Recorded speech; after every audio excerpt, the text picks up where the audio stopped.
blood pressure.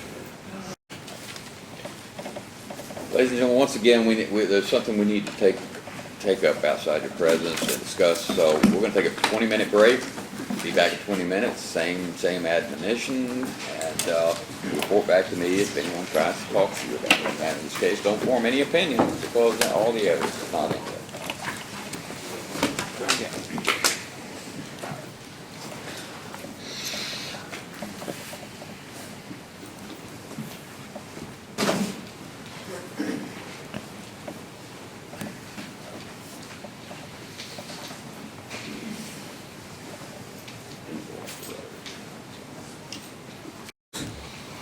Back on the record, is something we need to take up now before we get the jury back in here? Yes, Your Honor. All right. I'm already here when we approach. Mm-hmm. We have an issue with walkie-talkies. It's not really an issue, but it's contained within another piece of evidence. And rather than just simply direct him to take those walkie-talkies out, we wanted to put it on the record that there's an agreement to take those Not to be walkie-talkies. considered. Yes, and he's going to remove them from that piece of evidence, and we're not going to discuss the walkie-talkies. Okay. We're not going to discuss the firearm, and we're going to reserve the gas can until after, not this witness, but the next witness. Okay, admonish about walkie-talkies. There's an agreement that they're not to be considered, that Yes. they're not relevant or what have you. Okay. Correct. And then we're not even going to mention the firearm. Correct. And then we're going Until we get to the next will one. The the next cans be even mentioned at this point in time? The gas can? Yeah. We're going to bring it, we're going to try and admit it, but we're going to wait, we have a witness after him. Right Not now. right now. Okay, all right. We can take care of that then. And May the witness go ahead and remove, defense counsel agrees to this, correct? Going ahead and removing the walkie-talkies from the evidence bag and from inside the other piece of evidence, so that when he puts it in evidence, the walkie-talkies aren't with it. The walkie-talkies are inside a pocket of a hoodie, so we just have to Okay. take the walkie-talkies out, and then we're good to go. Well, is it going to be brought up that they're should I? No, I'm No. saying let's do it right. We're Let's do it asking you now. for an instruction to say, yes, go ahead and take those Go ahead walkie-talkies out of that hoodie. and move them, yeah, and so I don't have to admonish the jury about them at No all. admonishments. We're just not going to talk about it. We're just taking them out of play. But the gas can is still in play, we're just not bringing it up yet. Okay. And then the gun for the next phase. For the next phase or Next whatever, If we yeah. need Yeah, but it's not in this phase. No. Very good. That takes an important thing off, at least off my list to come up with, yeah. Okay. We're trying to make it easier, but we wanted to make it on the record. Well, I think that, yeah, and I think that's a good decision, really. All right. No, just a minute. No, just a few minutes. Judge, what piece of evidence are we at? Does the court know? What number? Oh, what exhibit? Exhibit 8 was last. This would be exhibit 9. 9? I think we're up to 9, yeah, you worked to 9?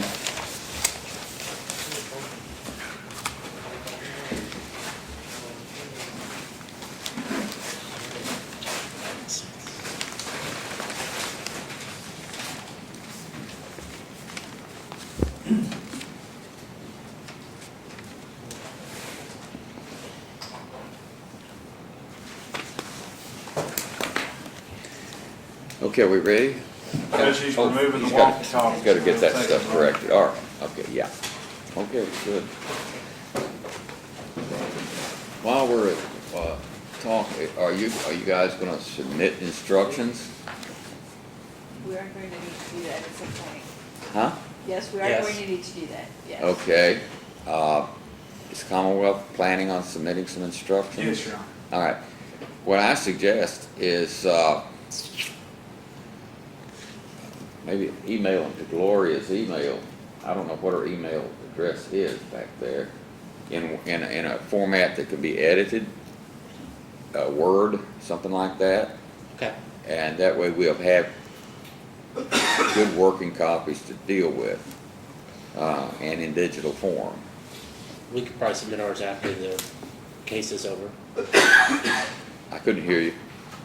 He said they could probably submit theirs after our case in chief is Yeah, finished. yeah, but I'm saying when you do, Yeah. we'll get, I think it'd be all right with Gloria, if we just email them to her directly, and that way I'll have something digital to work with. Is the system up, email and all that? Okay, because I'm carrying my computer around and I'm not wired into the Judge, domain. may we approach to, while we have this break, to take advantage so we don't have to have another break here in Sure. a moment? Sure. Concerning scheduling, Uh-huh. I believe that we have 5, if I count correctly, 5 more witnesses today. Mhm. We're going to request at the conclusion of those witnesses that we rest for the day, because in the morning we may rest. However, we will call Mr. Cornett again in the morning, should And we defense counsel. recess for the day. We're recessed. Yeah. All right. Yeah. And then We'll get tomorrow everything we morning, can get done today to, can. Significant case. Yeah. You know, and these witnesses are short. the rest of We the made day. some progress today And so towards we- getting we things can done. recess at the end of the day Sure. until tomorrow morning. 8:30 is good with us again. So we may have a little bleed over and then, Then we plan to very well Mhm. announce the conclusion of our case in the morning. Okay. First thing, but we want to sleep on it. we're making, 3 of those 5 witnesses, Mike. Yeah. so we're making some progress. So let's, Are yeah. you all still anticipate 2 days, 2 complete days for your guilt phase? Yes. No, this will be later on. We It's sort of just a tail end the end of witness, after probably Tom Thursday, Buckler. coming from Big Sandy, so we had a transportation on for him. It'll probably be tomorrow. Okay, well, that'll work. We just don't want you to have Marvin, those No, would be no, Wednesday no, or no. Thursday, depending on how it's I just going. want We had these those 2 that were recognized for Wednesday. The 2 experts are probably the Wednesday. I like the coded. Okay, all right. Ready to get the jury in here now? Is that Colby, is that the one Colby just gave you? Okay, all right, okay. Guess we're ready? Yes, Your Honor. All right, I'll let's move back. let's bring the jury on in.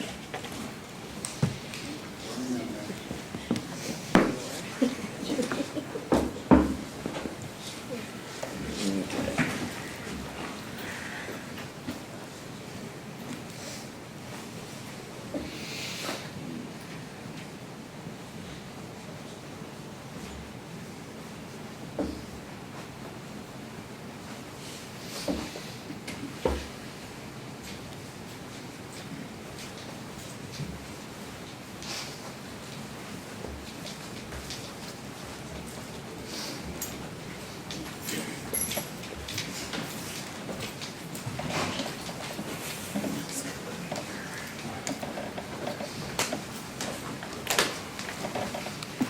All right, ladies and gentlemen, anything to report back? Okay, very good, good. All right, ready to go, so. Come on up and call us next witness. Yes, Your Honor. Commonwealth calls We Mike. still have Mike, we still have Mr. Cornett on. Yes. Right, okay. That's him. Go ahead. Okay, thank you.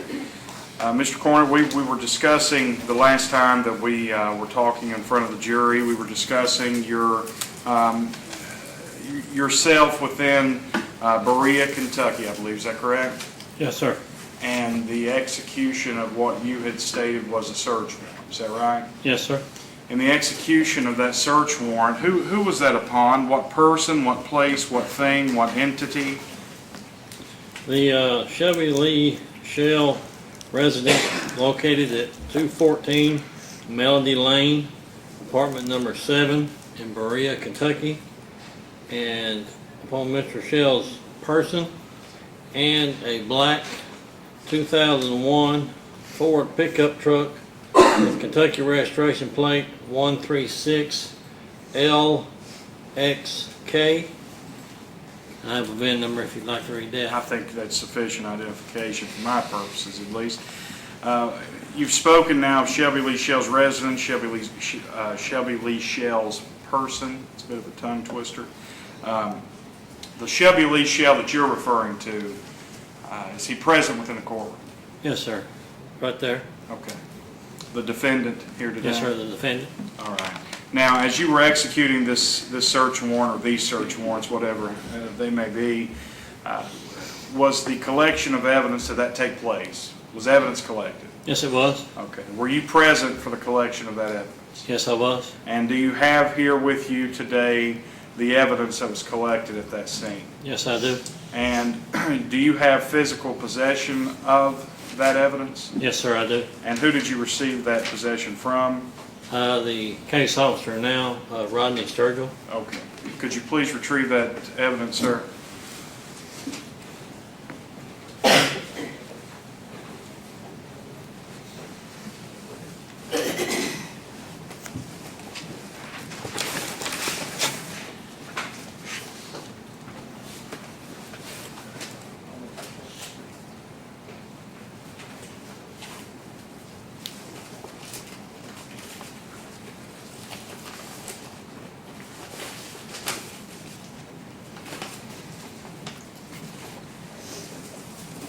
Can we come around front? Please, if you would.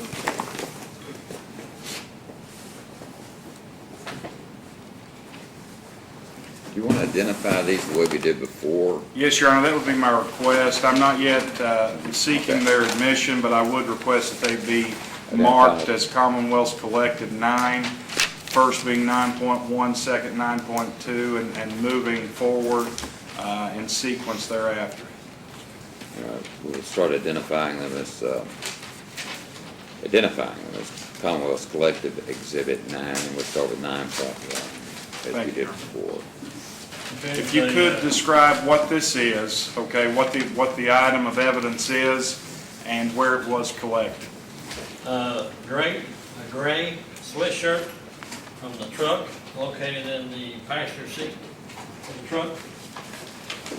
You want me to open it up?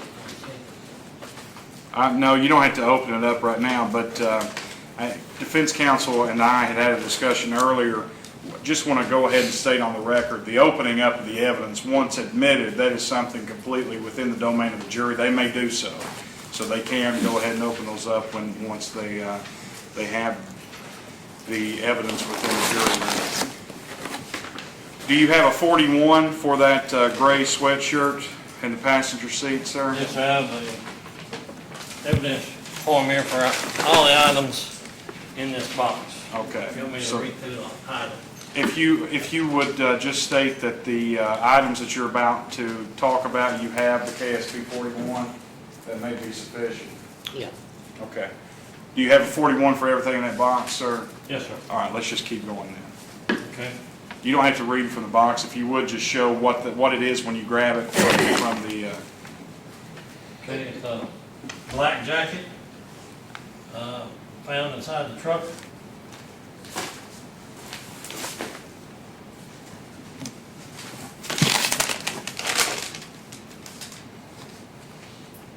Smith & Wesson shells, found in the pocket of the gray sweatshirt. By shells, I mean ammunition.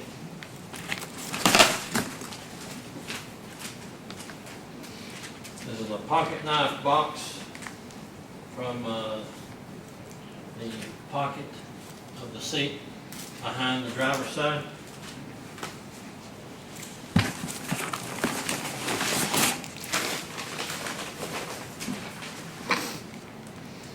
This is a black jacket from inside the passenger compartment of the truck.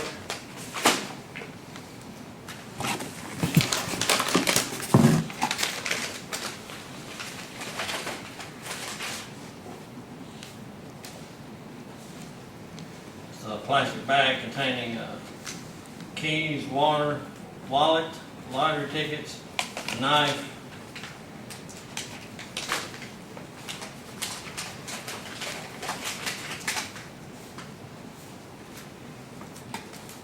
This is a box of 38 caliber Winchester bullets.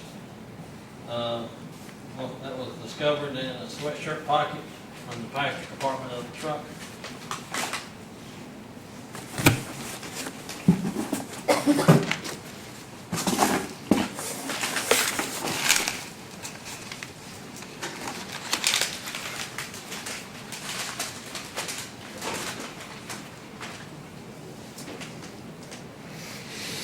This is bullets from the passenger side door of the truck.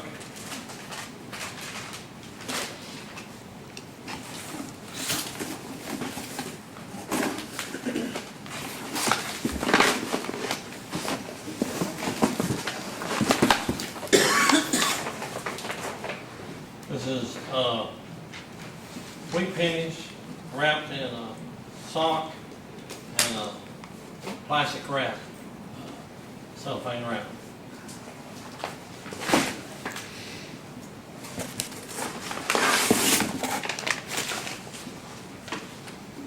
This is a black sweatshirt and gloves recovered from the passenger compartment of the vehicle.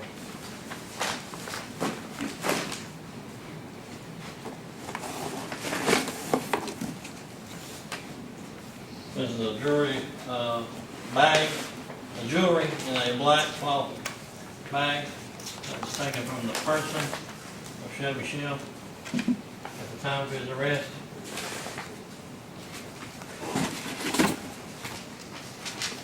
A white Samsung cell phone taken from Mr. Shelby Shell that was on his person at the time of his arrest.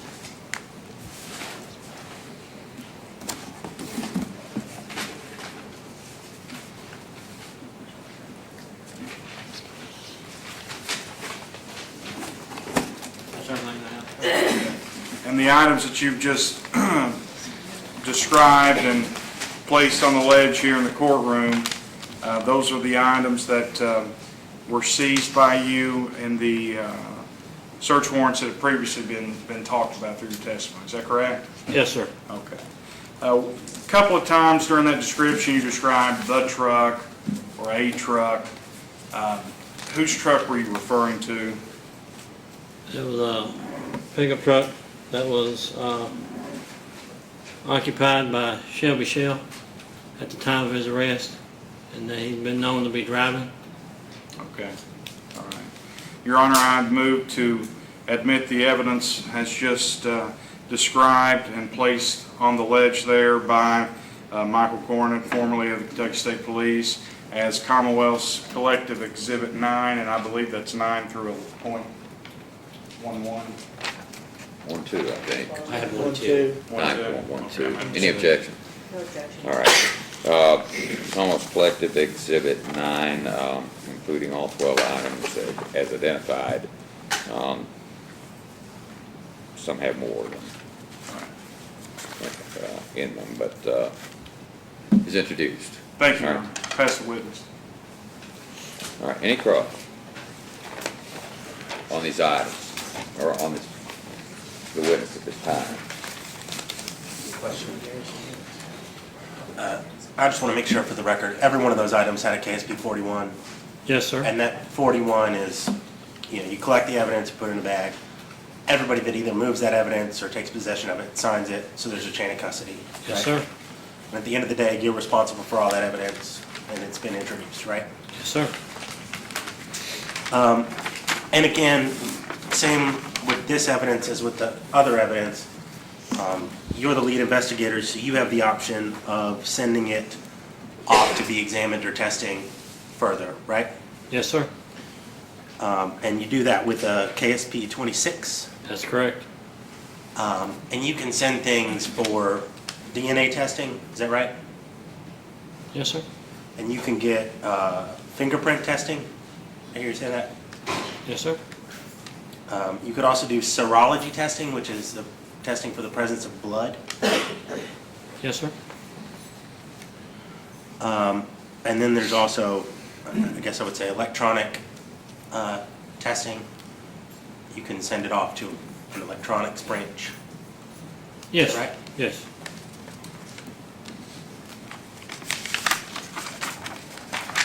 And as the lead investigator, you would be the one to decide if that's sent off for testing, right? Yes, sir. I don't have any further questions. No? Your Honor, if we could, I got 9.11 here, I didn't get 9.12, so. Oh,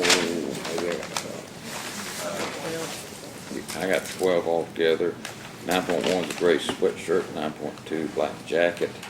The last thing the clerk wants to do is not have an exhibit, I've got 9.11, so. All right, and then 9.3, Smith & Wesson shells, 9.4 pocket knife box, 9.5 black jacket, 9.6 plastic bag with stuff in it, 9.7 38 caliber Winchester shells, 9.8 bullets from passenger side door of the truck, 9.9 wheat pennies wrapped in cellophane, 9.10 black sweatshirt and gloves, 9.11 jewelry bag taken from defendant's person, 9.12 cell phone taken from defendant's person. Those are the ones I have.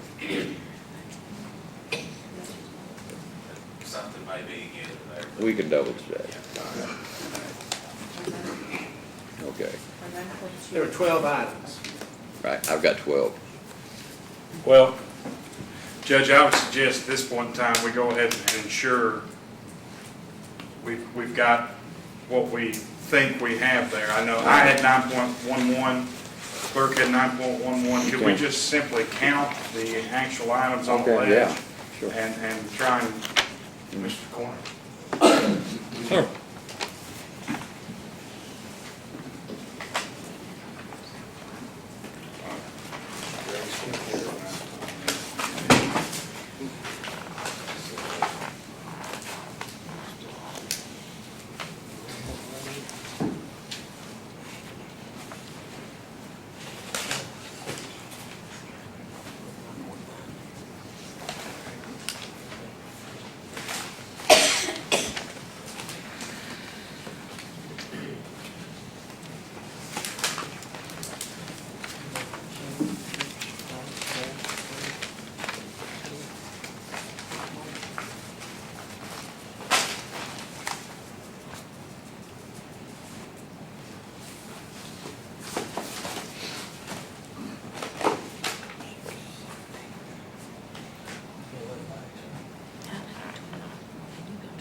I got 12.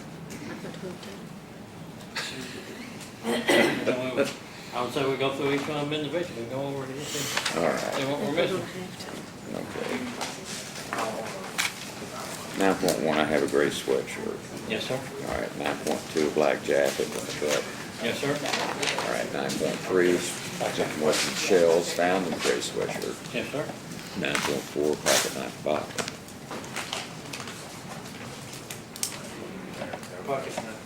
All right, here it is. is that 12, Travis? That's 9.4. Okay. All right, This was stuff to another item, so we're back at the, we didn't put it down. Which is what, 9.12? Yeah, Okay. So we got 9.4 there, so yeah, 9.5 is the black jacket 9.5 black jacket. on the passenger side of the truck. 9.5 on here is a plastic bag. Yeah, that's 9.6. Plastic bag. 9.7, 38 caliber Winchester bullets. Mhm. That's all it is. Here's 9.6. this should be 9.6 plastic bag with keys, wallet, lottery ticket. go over the rest of the, this is 9.7, is that right? 38 caliber Winchester. Yeah. 9.8 bullets from passenger side of the door, passenger side door of the truck. There, I was just one off now, because we missed the one that was stuck. Pocket knife box. Bob. This is what we're Okay. took it off. What is Black that? jacket from the side. 9.5. That's Well, we 9.2. have two black jackets. We have a Um, .2 black jacket inside. Yeah, point two. Point 2 is just a black jacket from inside the truck. Point 5 is a black jacket from the passenger side of the truck.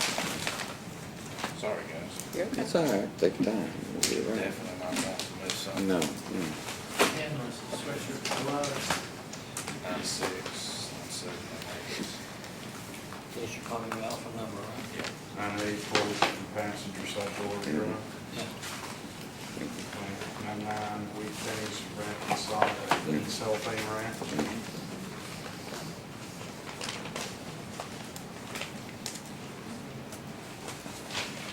910, black sweatshirt and gloves for the passenger compartment vehicle. And I believe what I missed is the next one. What is it? 9/11. 9/11 jewelry bag, take it from the defendant's person. Yeah, George black cloth bag. 910 is the black sweatshirt and gloves from passenger The sunset. 911's a jewelry bag, and the 912 is the white Samsung Yes. silver. That's right. That's it.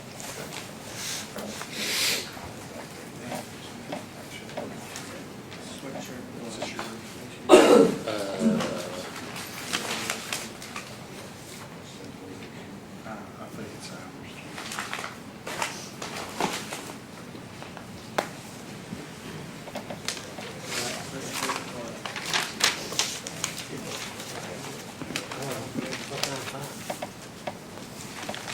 $9,000 black jacket inside passenger compartment of the truck.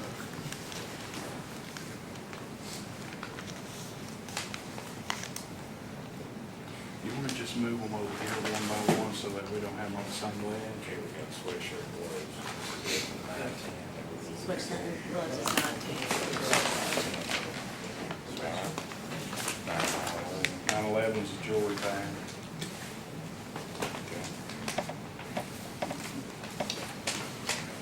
And then 912 is a white Samsung cell phone.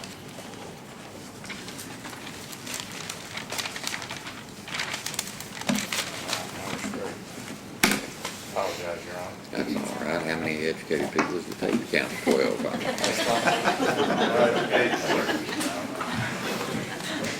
All of us. It took all of us. Am I done? Am I done? Yes. I think you are You're subject to recall. Or subject to recall, yes. You're Right. done at this. No, I never think I was done. Commonwealth calls Benjamin Garrison. Benjamin Garrett.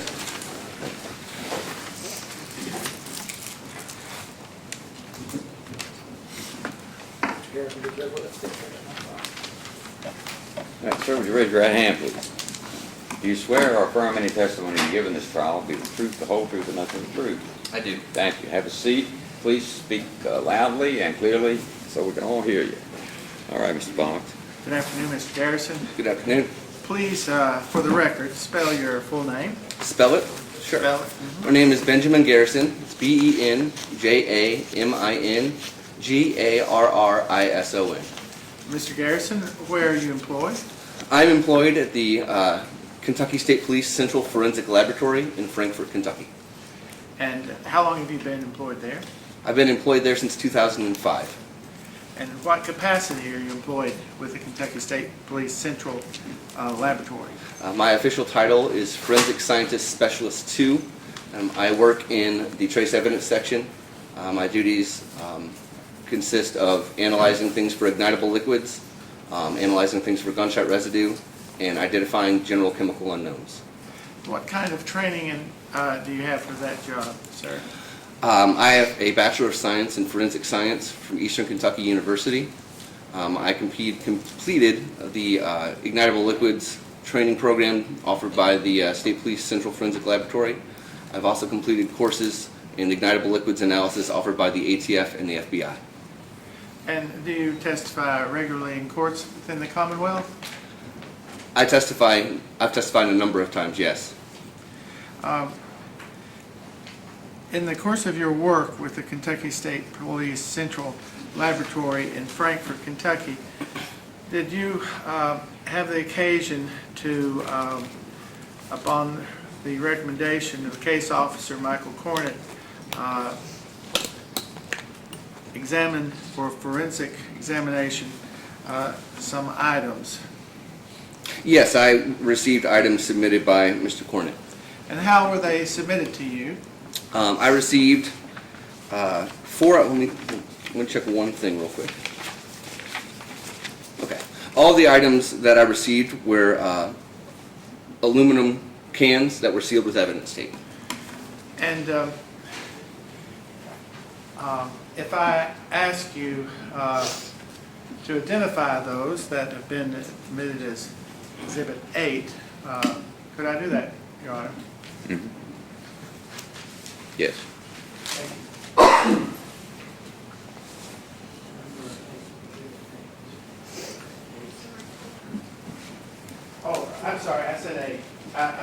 so it was, I had it written down here. 6.8, 6.8, item 6.8.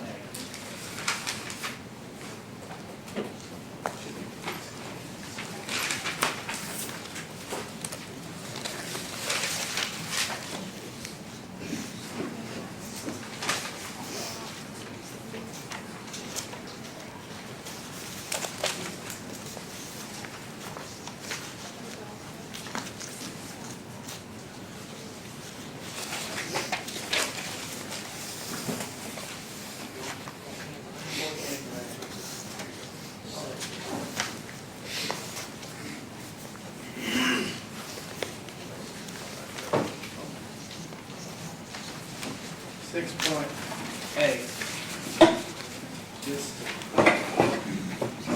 sound familiar? Yes.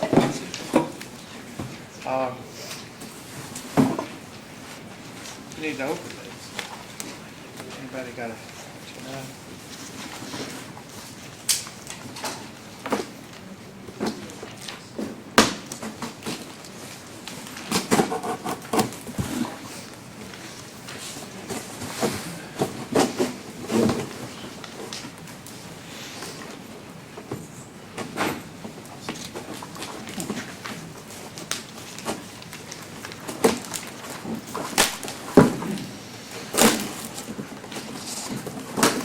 Here for the record, the box containing 6.8 is open.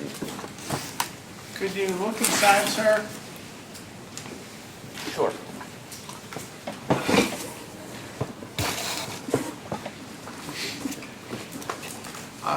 Would you retrieve what's inside for the jury? Give you a second there. I will. Do you recognize those cans? I do. The ones I can see right off the bat do contain our laboratory identifying stickers and seals that both have my initials on them. So they're sealed, Yes. and Would you like me they're to spread them numbered. out, or Well, if you want to, you can set them up there to just look so at. we can see it? They're sealed and numbered, and they're from your laboratory, is That that is correct? correct. And there's been testimony that they were collected. Where were you told they were collected? Let me just make sure all of these are still sealed. Yes, all the cans contain our labels, my seal with my initials. And where were they from?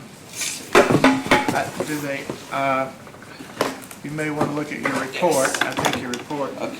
identifies- I received these cans. They were listed as being samples taken from ash from the living room, ash from couch in the living room, ash from bedroom, ash from chair in computer room, and the last one was a burnt shirt off body. And where that was, I guess, collected at the autopsy? That would be my understanding, yes. You examined all those items? I did. Now, you examined them. Could you just briefly tell the ladies and gentlemen what the process is involved in that, in this Sure.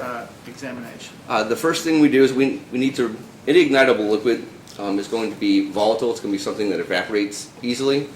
And with something like charred debris, the first step is to take the ignitable liquid residue that may or may not be there and remove it somehow from the debris so that we can analyze it. The way we do that is with something we call an activated charcoal strip. It's a small Teflon strip that's coated in activated charcoal, which is an absorbent that's not unlike something that might be in like an odor eater or anything you might use around the house to absorb odors. We suspend that in the top of the can and seal it back up. We place it in an oven overnight to heat the sample and get the volatiles to come off of it, and then they are trapped onto that carbon strip. We then take that the next day, put it into a sample vial, and use a small amount of solvent, a liquid, to desorb any organic compounds that might be on that strip into solution so that we can analyze it. That solution, a portion of it, is then injected onto an instrument called a gas chromatograph, and then later an instrument called a gas chromatograph mass spectrometer. And all those are just instrumental techniques that allow us to examine and characterize the chemical composition of the sample we've gotten from the debris. And is that why it's important to collect these samples as soon as possible and to seal them in cans instead of in paper bags or something? Yes, any of these things that we're looking for are volatile and can also pass through anything that's not airtight. So that's why it's important that the collected samples be placed in an airtight container. Now, in terms of your analysis of these items, when did it occur? What month did that occur in? And the date of completion? Date of completion for these items was March 12th, 2013. Now, what were the results and conclusions of your testing of these 5 items located at the King home? There were no ignitable liquids identified in items 1 and 2. This does not exclude the possibility of ignitable liquid being consumed by the fire or evaporating. Items 1 and 2 were ash from the living room and ash from the couch in the living room. Item 3 was found to contain a light isoparaffinic product. Examples of this include aviation gas, high-octane racing fuel, and some specialty solvents. Item 3 was the ash from bedroom. And items 4 and item 7 were found to contain gasoline. Item 4 was the ash from the chair in the computer room, and item 7 was the shirt off body. So we're clear. You found identifiable ignitable liquid residue in all these items, except, go ahead. Yes, I found ignitable liquid residue in items 3, 4, and 7. Now, are you certain of that? Yes. To a degree of scientific certainty, that the ignitable liquid was identified, yes. Is this something that could only be determined in a laboratory? It's something that to this degree of characterization would require analytical laboratory instruments, yes. For instance, if you were on the scene and looking at the fire, would this idea that there was some sort of flammable liquid, something on products, would that be noticeable with certainty, scientific certainty? No, not necessarily. But what you did is scientifically certain. Yes. Gasoline? Gasoline and what we call a light isoparaffinic product. That is just a category that includes things like handheld lighter fluids, indoor lamp fuels, and things of that nature. That's all. Thank you. Cross.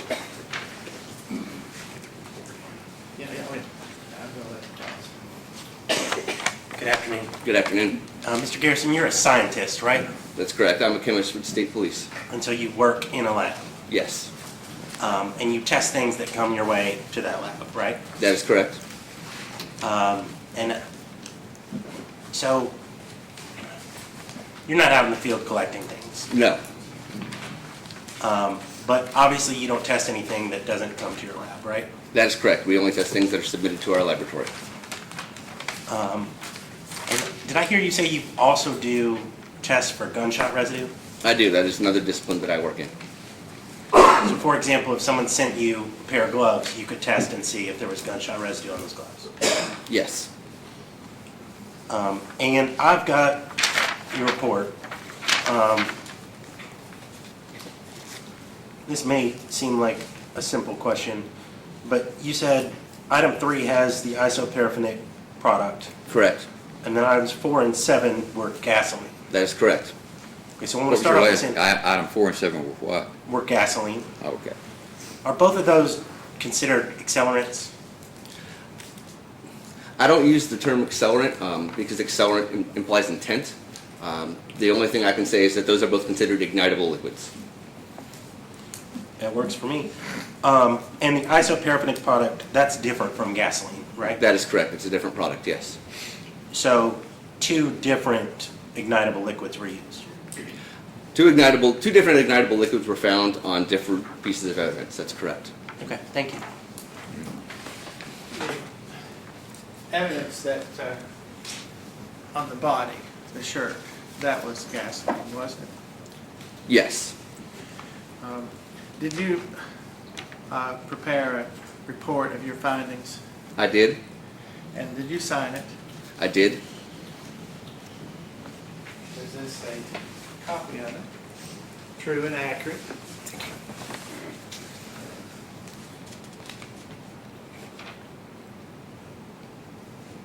It is. Your Honor, Commonwealth moves to introduce this as Commonwealth's Exhibit 10. Is there any objection? No, Your Honor. All right. Introduce Commonwealth Exhibit 10. Thank you, Your Honor.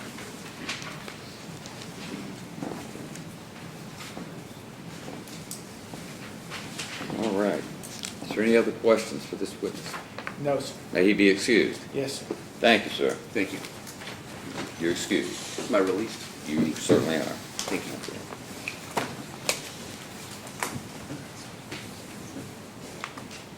All right.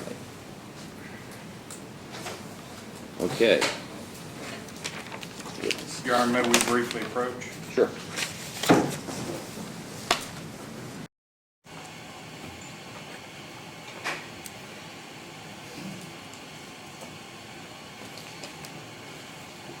They had an objection earlier about the gas can that was recovered.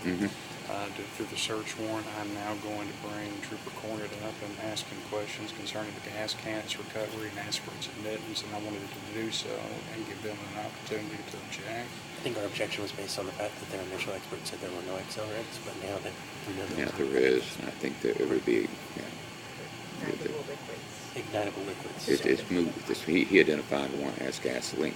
So now I think it's more. Right. I think All right. So I think that objection would be moved. What's that? Do you make sure you back over on Friday 25? Sure, Yeah. may I It's move? just, You may move it, yeah, It's just just very to get out, unstable. yeah, it'll it's fall just off on that there. little bit of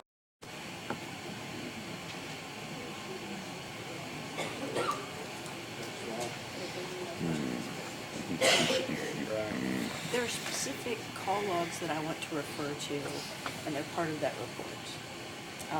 There's an extraction report, part one, and text messages. But there were emails about Shelby's wife's job, hospice, other people that are not involved in the case at all. So if it's admitted into evidence, you know, there's things he said on the record. I don't expect the jury to read through the whole huge thing. I just wanted to use some exhibits, maybe for closing or something. So Here's my I don't know how to suggestion. handle that, I guess. He has a flash drive. I'm probably going to use the wrong terms. I don't know how to talk about computers. He's got a flash drive. It's got a bunch of stuff on it, part of which is an 1,800-page report, thereabouts. Also included on it are some demonstrative exhibits, and maybe even some other things that are from other cases. I don't know. My suggestion is we get a copy of the 1,800-page document and we submit it into the record jointly. Probably tomorrow. We'll try and print it off tonight. Maybe we can do that, and we can admit that in the morning as we are sleeping on our clothes tonight, right? And do that jointly, and then when you need to refer to something, you can simply refer to it by picking up a small little pack and saying, this is a part of the exhibit, whatever it is. Okay, that's my suggestion. because there are some like attachments and things that don't have anything to do with the case. I don't want to have those in the record. They're just not. That's a lot of paper. It's a lot to redact. If we had to go I know, through it is a lot of that. However y'all want to do it, that's So okay what- with me. So we do, didn't, we weren't going to admit it just because it's so much stuff that the and it's jury got would some just stuff be- that just is not relevant and maybe even prejudicial. Yeah, there may be some prejudicial. I don't know what's in it. I don't have a clue. Can we agree that we can use things from the report as demonstrative evidence that we will show the jury, but maybe not publish to the jury? I don't have any objection. I mean, I don't it's, know what it it's from looks the, like, yeah, it's yeah. from the report. and Will you they can know talk- what it looks like? I think can we jointly agree right now that both of us can speak about the report and portions thereof in our All closing? right, yeah, that sounds good, that sounds good, okay. There's two big. Okay.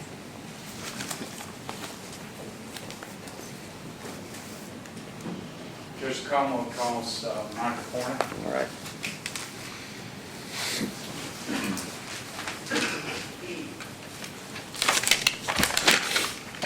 All right, still under oath, Mr. Thorne. Yes, sir, thank you.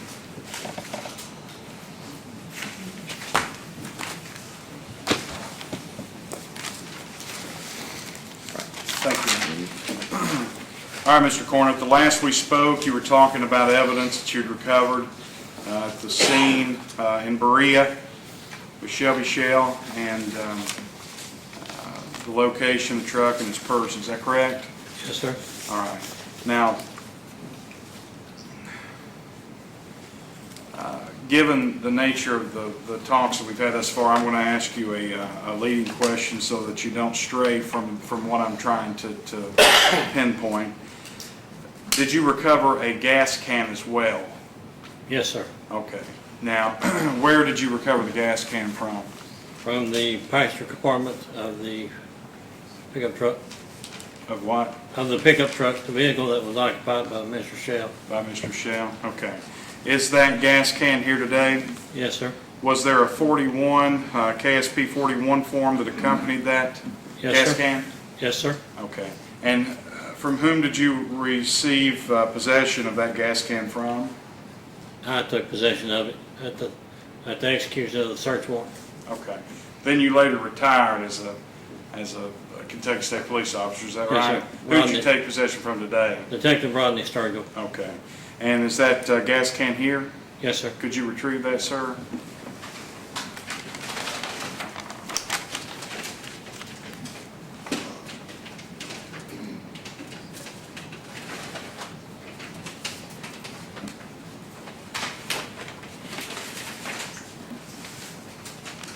Your Honor, I would propose, given the location of its collection, that we revert back to Commonwealth's Exhibit 9 and make this Commonwealth's Exhibit 9.13.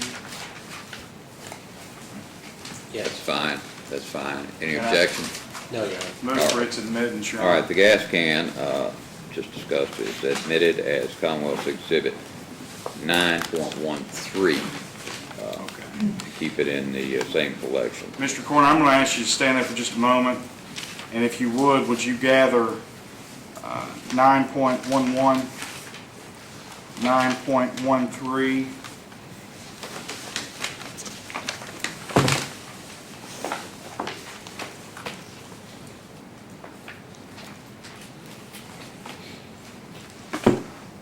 .12,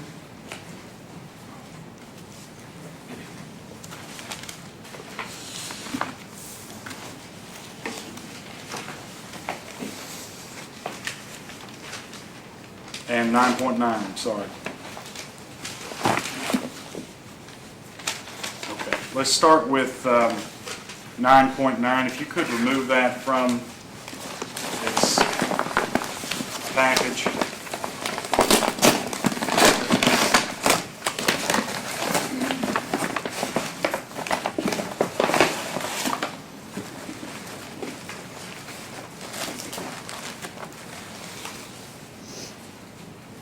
So, sock, it's all a plastic bag, it's been wrapped up with cellophane wrap. And inside of it is a black nylon bag of some sort. Okay. Could you remove the black nylon bag, sir?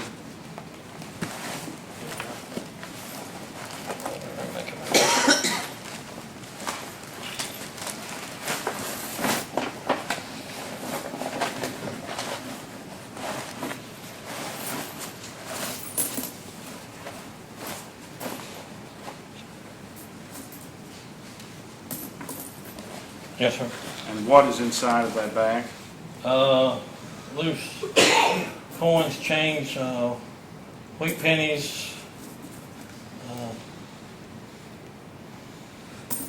different sort of change, nickel, but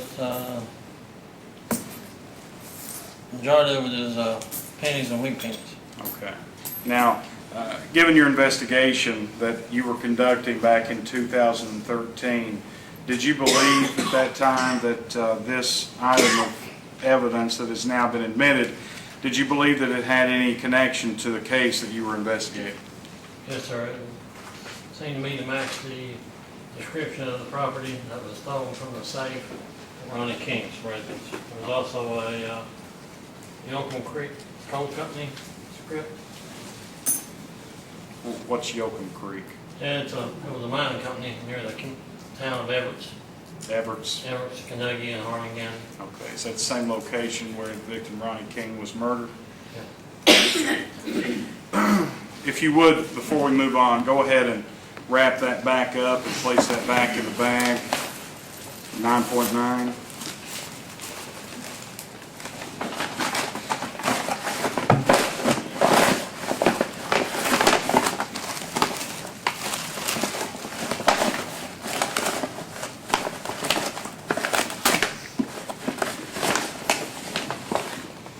And did you state that was recovered from the vehicle?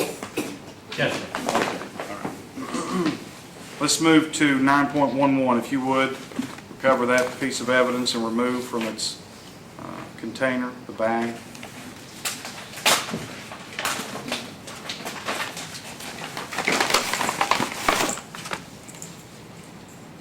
Black nylon bag. And what's within that bag?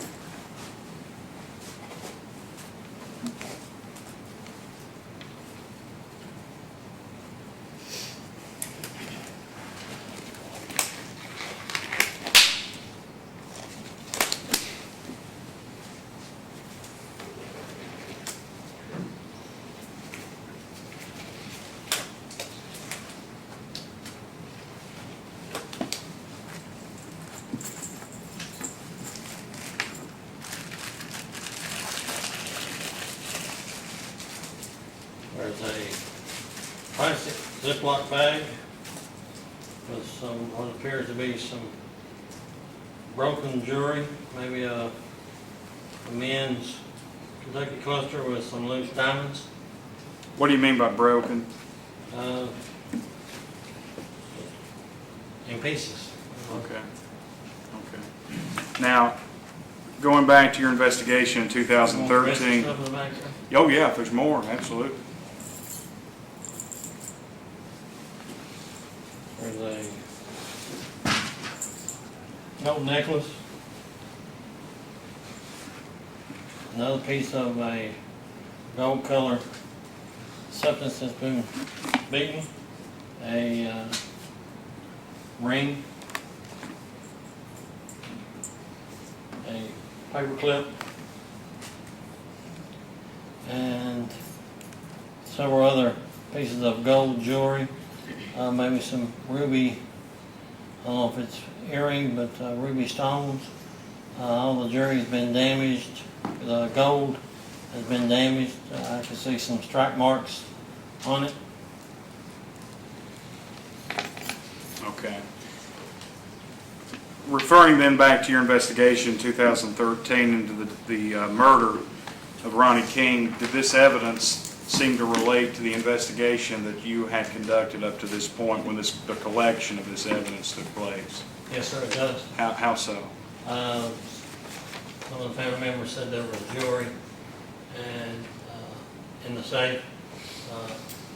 Ernie Shell and Jane Collins stated that the jewelry had been beaten with a hammer to keep it from being identified. He had this on his person at the time of the arrest. Who's he? Shell. Okay. If you would then go ahead and place that back within the container, the black bag, and then back in the bag that's labeled. I believe that's 9.11.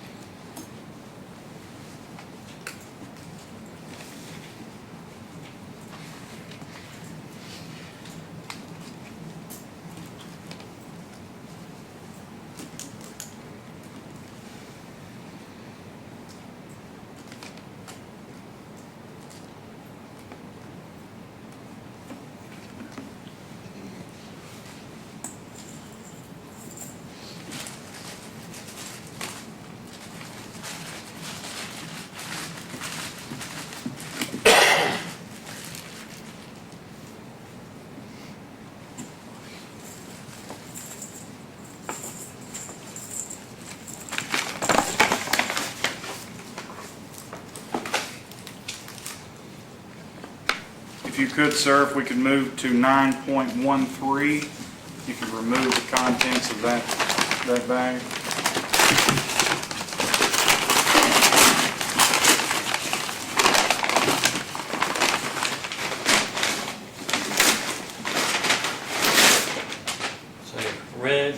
gas can Where was this recovered from, sir? from the back seat of the pickup truck, And the pickup truck with specificity was? the one that was occupied by Shelby Shell at the time of his arrest. Okay. Now, traveling back in time to 2013, during the course of your investigation, did you believe that this item here, when recovered, had any connection to your investigation as it was unfolding up to that point? Yes, at the time I thought it could be attached to the arson of the residence. At that time, I didn't know if there was accelerants used or not, so I took it in case I needed it. All right. Go ahead and place it back in its bag.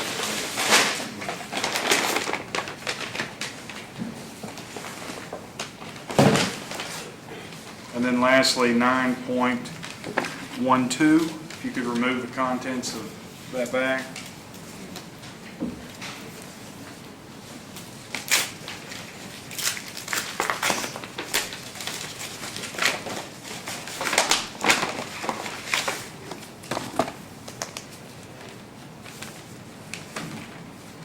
It's a phone case that was around a white Samsung cell phone, and also the SDHC card that was, I think, removed from it. Okay. Where was that phone recovered from? From the person of Shelby Shell at the time of his arrest. Okay.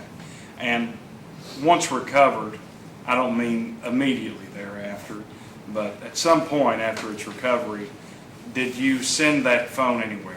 Yes, I sent it to the Electronic Crimes Division for analysis. I obtained a search warrant for it to be gone through, and subsequently they rendered a report Okay. of the contents of the phone.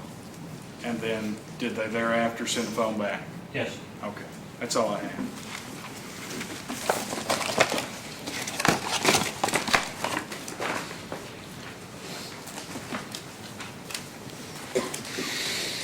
All right, cross-examination. Yes, Mr. Corner, you did send the phone off to be tested, correct? Yes, sir, I did. You did not send item 9.13, the gas can, to be tested, did you? No, sir. And you also did not send 9.9 or 9.11. You did not send those items to be tested, did you? You have to refresh my memory. What's 9.9? 9.9 is the coins. Okay. No, sir, I did not send those on. 9.11 would be the jewelry. 9.11 would be the jewelry. No, sir, I did not send that on. That's all the questions I have now. All right. Any further questions of Mr. Cornett on this matter? Any No, further? no. All right, you may step down, Mr. Cornett. Subject to recall. Does anyone need a break? Okay, all right. Who's your next witness? I'm left calls Jeff Rogers. Jeff Rogers, all right.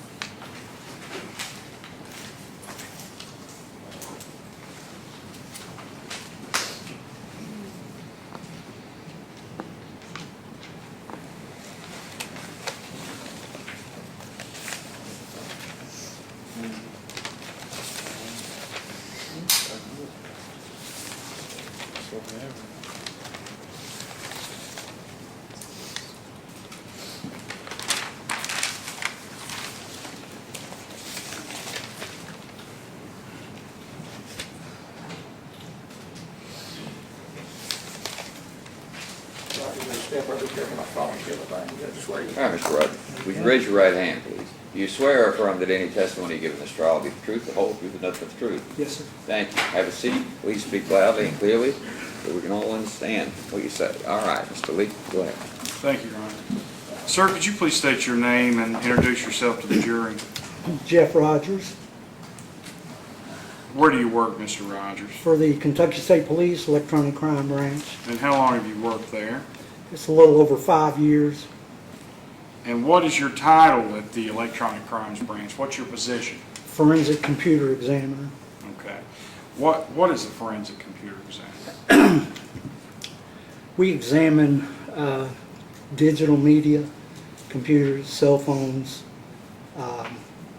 computer hard drives for evidence to prove or disprove claims of criminal activity.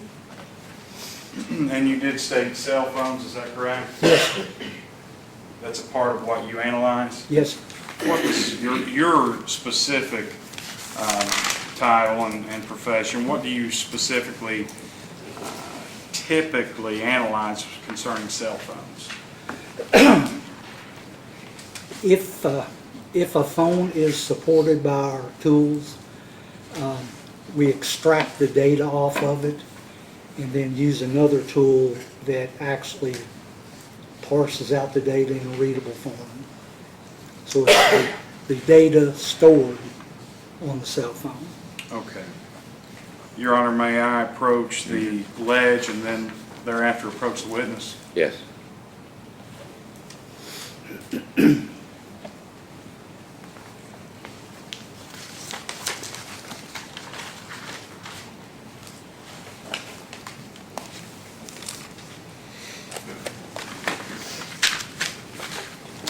Sir, I've handed you what's been marked Commonwealth's Exhibit 9.12. Could you remove the contents from that package? Yes, sir. Okay. And what is there? It is a Samsung Galaxy S3 cell phone. Okay. Have you ever seen that phone before? Yes, sir. Okay. And in what capacity, how did you receive that phone? Or how did you see it for the first time? It had been logged into our evidence vault, and when it came time to do the exam, I went and signed it out of the evidence vault, did my extraction, and then signed it back in. Okay. Was that in relation to a specific investigation? Yes, sir. Okay. And are you aware of who that investigation was concerning at that point in time? Yes, sir. Who was that?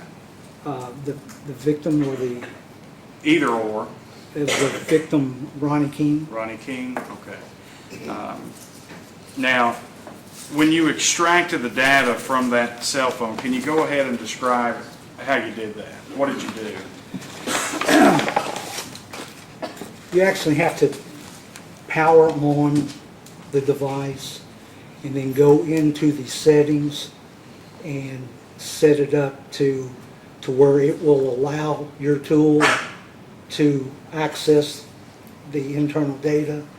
And after that was done, then it's hooked by a cable to what we call a UFED Touch. It's a universal forensic extraction device, and it extracts the data from the phone, and I put it on a flash drive, and then hooked it to my computer, opened it with a tool called the Physical Analyzer, and then that's what parses the data out in a readable format. Now, is this the first time you'd ever performed an extraction of that kind? No. How many times do you think you've performed such an extraction? I typically, up until this year, probably would do 100 phones a year. 100 phones a year? Yeah, give or take a few. Okay. So you have experience with this? Yes, sir. Okay. Now, the report that's generated from the extraction of a phone, is that typically something that's small in size, or is it large? What's the typical extraction?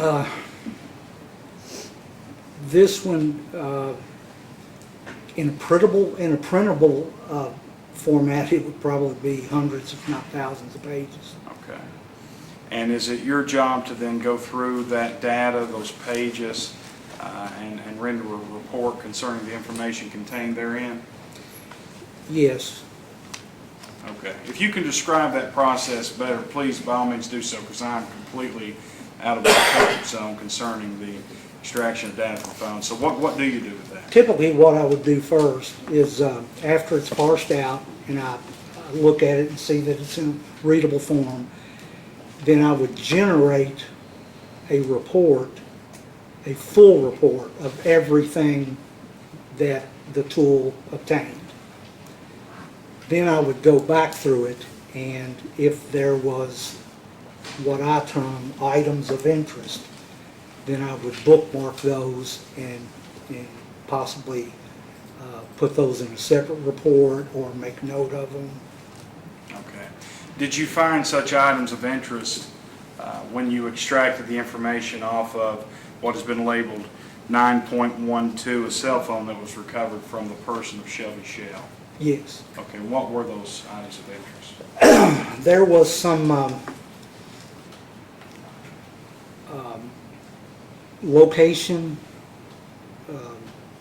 information in the form of what the Android operating system calls journeys, where there was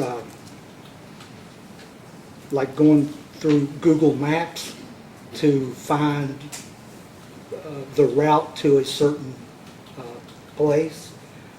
There was 2 of those on the date in question.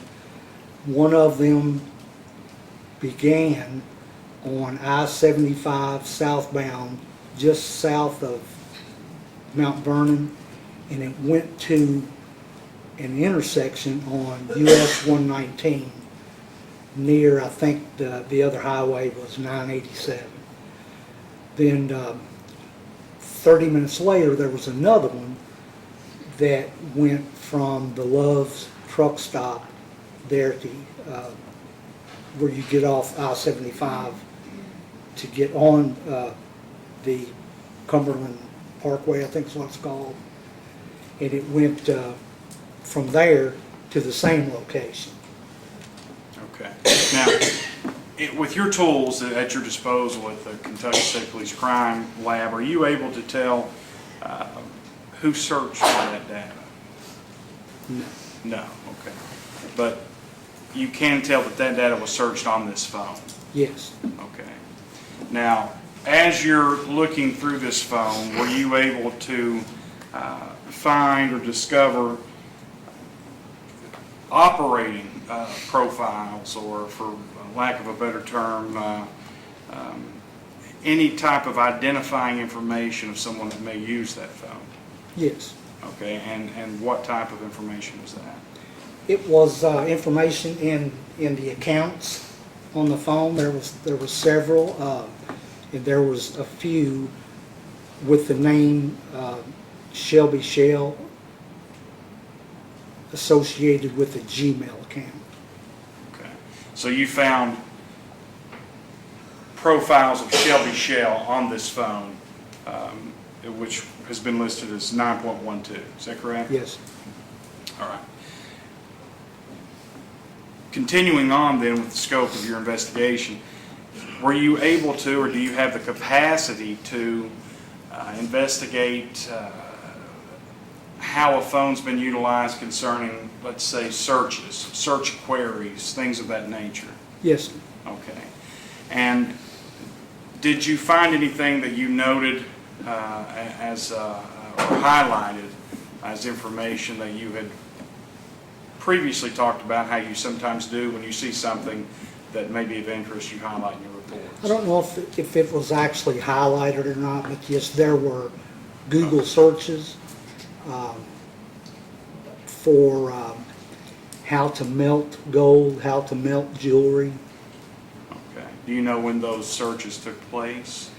I do not recall the date. I do recall that it was after the date of the offense that was, as it was given to me.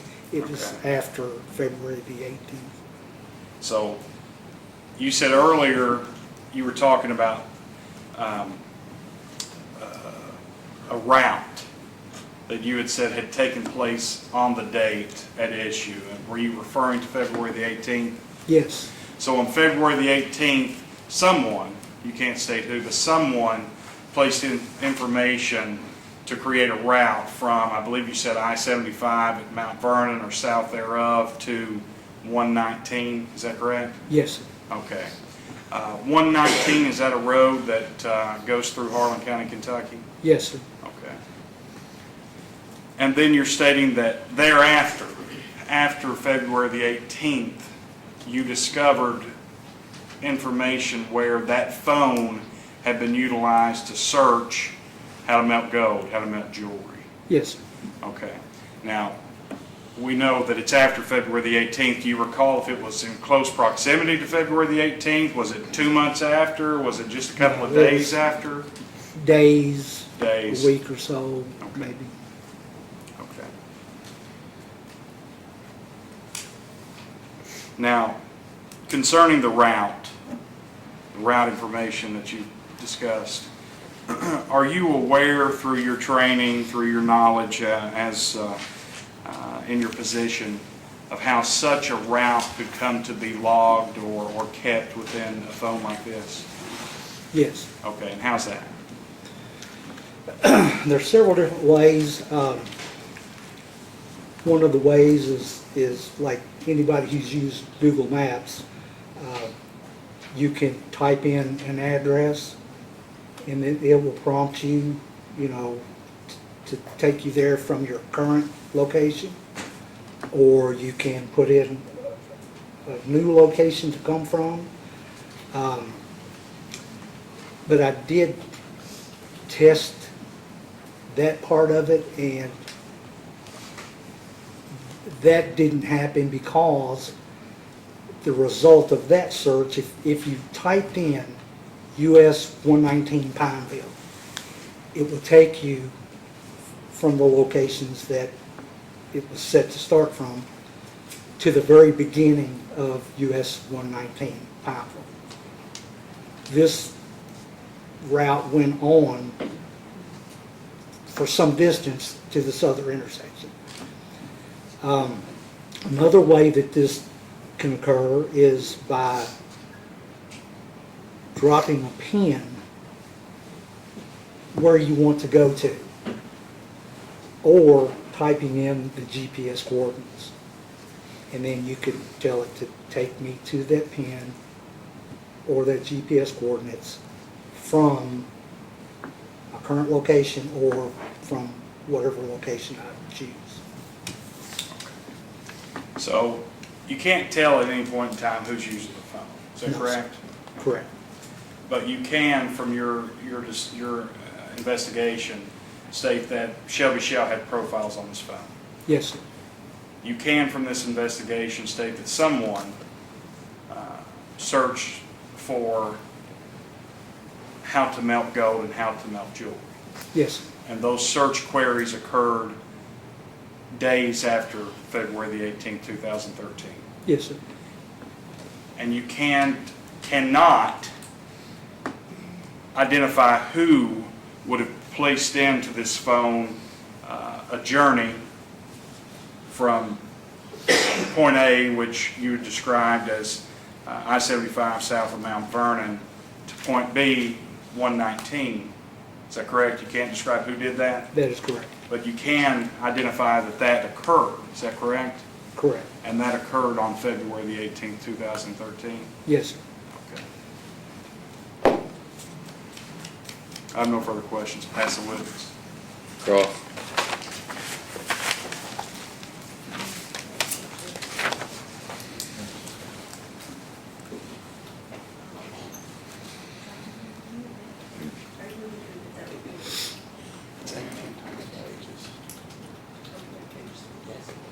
It's 1,800 pages. The stuff you're referring to? Okay.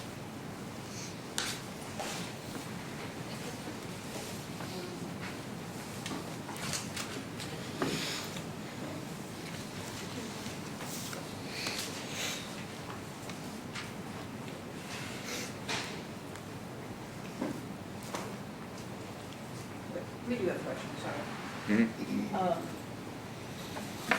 Mr. Rogers? So,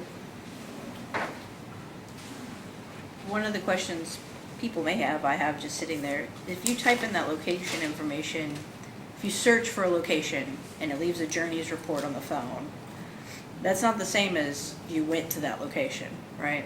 Correct, That means somebody searched it. It doesn't mean they went there. correct, And you can't even tell if they went there from the phone, right? correct. You might use cell tower data for that, but that's not what you're analyzing. Correct.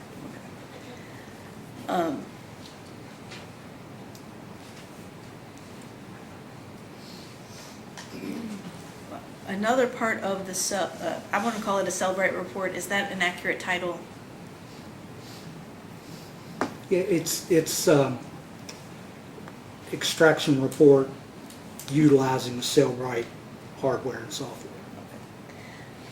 For that report, you can ask for certain forms of information. So you can ask for text messages, for example. Yes, And you can ask for like messenger type messages or MMS messages, does that Yes. sound right? Like, if they're not using just the text program, there's other messages on the phone and you can collect those also. yes, And you can collect phone calls in and out yes, and like the length of the call and the number and where that call number is from. Like if it's a number, like I called to London, you would have a report that says, this phone called from Berea to London, this is the number that they called, and this is the time of the call, correct? no, you would, That gun. no, you would get the to and from phone number and the time that the phone call was made, date and time, and the length of the call, but not a location.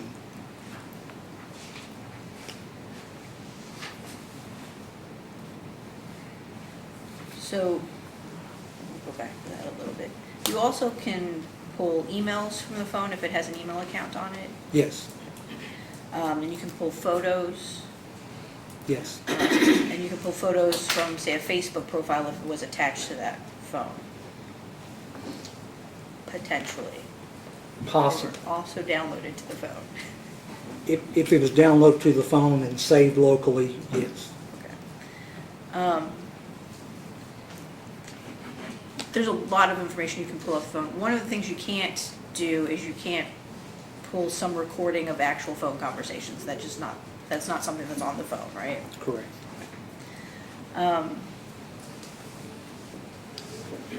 In this case, you did pull text messages, and there is a report with text messages and messenger style messages, correct? Yes, And in this case, there are some photos that were extracted from the phone. I recall some photos and maybe some deleted videos. And that's another thing, it does also report on deleted text messages or deleted emails, correct? Possible, yes. Can you guarantee 100% that it gets every deleted conversation? Just, Not 100%, no. it's a no. function of the software. Yes. Okay. So, I want to reserve. Let me ask. These two items. Yes, he has the full report. It's on a disc, because it's cell phone news, I think it's standard, that's why I didn't do it. If we're gonna do it, I think we should do the whole thing. I just want to be able to refer to it someplace later, so if it's all Yeah, admitted to this. yeah. Okay. You prepared a report and you brought that on a disk today, correct? It's on a flash On a drive. flash drive, okay. So it would be, this is just one, I think, of the reports included in that flash drive. It's safe to say that there are hundreds of pages of material in there. Is that right? At least, Yeah. So in the interest of saving paper and efficiency, I'm going to move to admit the flash drive into evidence. It could be combination exhibit 1 or defense exhibit 1, whatever you want. Your Honor, we don't have any outstanding objection, but may we approach this to inform the court of some issues? Do you have any further questions, Ms. Karen? No further questions. Anything else from this witness? No, Your Honor. Witness May be released. excused. Yes, Your Honor. You're excused, sir. Thank you, sir. Just lay that up there, and the clerk will get it, the bailiff will get it. And you're released. All right, thank you. Thank you. Yeah. Let's take about a 10-minute break. And we'll get back to it and try to wrap up a lot today.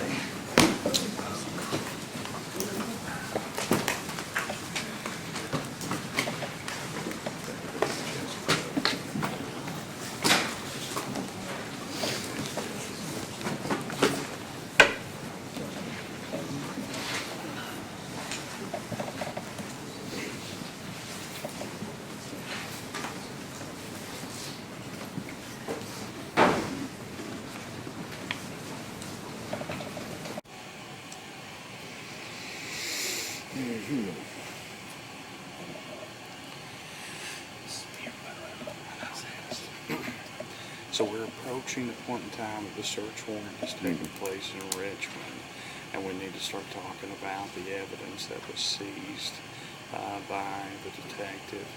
I didn't want to just jump into that without bringing that to the court's attention, because he does recover items, several, from Chevy Shell, from his person, from his vehicle. There is one that we need. I would suggest we take the time, just so Mr. Cornett, doesn't know maybe about the motion and the objection, and I know no objection to the book. We need to inform him of that. The Commonwealth will have, so long as, and I'm pretty certain this is true, so long as the not talking about the now we're getting into a specific gun, if that does not take away from the charge of being a felon in possession of a handgun, which has been segregated from this case, then we have no objection to their motion to not talk about that gun, because the primary point and purpose of that is that charge. That charge has been separated from the case.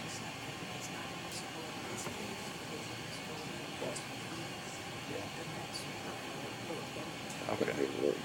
She said if it's not admissible in this phase by agreement, that it may be admissible in the next phase, the actual gun. Yeah. Now, we've talked about guns and stuff, but we're not going to talk about this specific gun. But we need to tell this witness, we need to tell the witness all this stuff, so that we don't. So we need to take a We brief. probably need to take, I'd say, Judge, I would say probably 20-minute break, 20 to 30-minute break. And then I need a break. Water. Water? I'm out of water. Yeah. I know. Okay. Let's take a 20-minute break. All right? Okay. All right. Good.